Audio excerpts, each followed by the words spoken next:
অপরিচিত চিঠি, একটি রহস্য গল্প। রাত তখন প্রায় 2টো। অভি ডেস্কে বসে কাজ করছিল। সারা ঘর নিস্তব্ধ, শুধু ল্যাপটপের স্ক্রিনের আলো ঘরটাকে অল্প আলোকিত করে রেখেছে। হঠাৎ এক ধরনের অস্বস্তি বোধ হলো ওর। মনে হলো কে যেন ওকে দেখছে। একটু ঘাড় ঘুরিয়ে দরজার দিকে তাকালো, কিছু নেই। জানালার বাইরে অন্ধকারে কিছু নড়ল কি, নাকি ওর ভুল? অভি চোখ কচলে আবার কাজে মন দিল। কিন্তু তখনই নজর পড়ল ডেস্কের এক কোণে রাখা একটা হলুদ খামের দিকে। ওর মনে পড়ল না, এটা এখানে এলো কখন। কৌতূহল নিয়ে খামটা খুলল সে।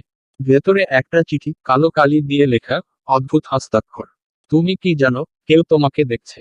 বারান্দার পাশে দাঁড়িয়ে আছি, কিন্তু তুমি লক্ষ্য করছো না। খুব শীঘ্রই দেখা হবে। অভির গা শিউরে উঠল।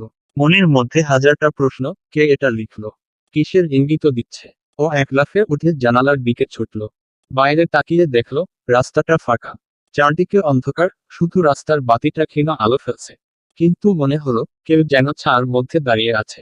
কে ওখানে? অভি জোরে ডাকলো, কিন্তু কেউ উত্তর দিল না।